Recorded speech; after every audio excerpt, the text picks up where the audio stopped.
Welcome to You Can Plumbing.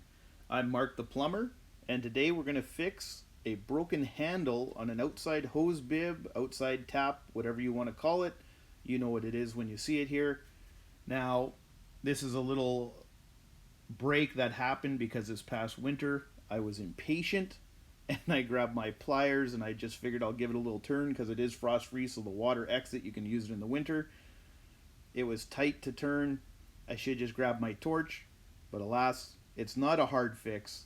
It'll take me more time to go get my screwdriver to take the screw out in the middle than anything else. But I'm tired of cutting my hand on it, so let's just go ahead and do this repair. Now, your handle might look a little different. Some of them have a square in the middle with a nut.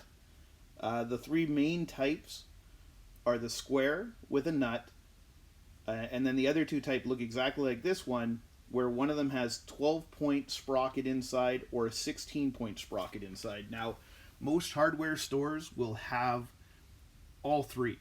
They should have all three. I'm very fortunate. Just down the street from me, there's a Canadian Tire, so I'm going to pop this off and run down to Canadian Tire. I looked online. They have it in stock. I looked online. Home Depot had it in stock also, so I believe everybody keeps these in stock.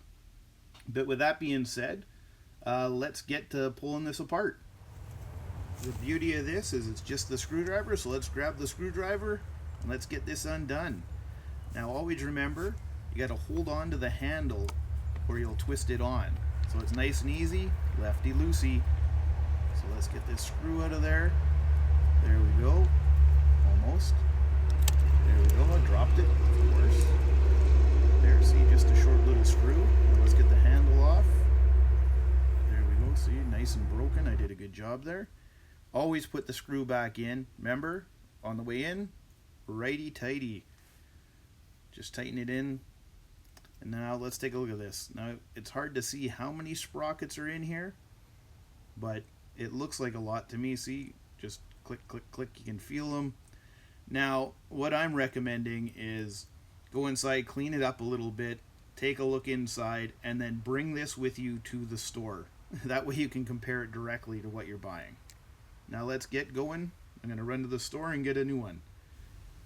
Alright, I'm back from the store, Canadian Tire. Their generic one they use for their universal parts is Plum Shop. You'll see it looks the same as the one that I have, just shiny and new. So let's rip that open. Try and rip it open anyways.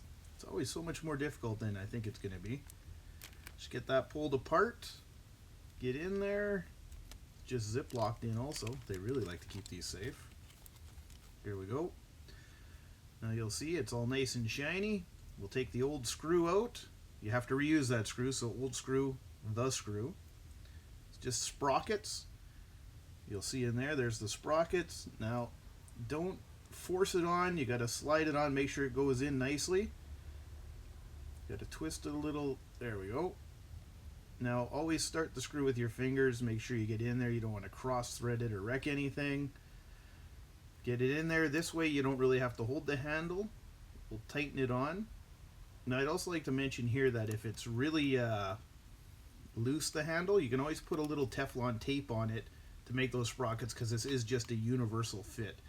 But there we go. Tighten it up. There. Now, turn it on.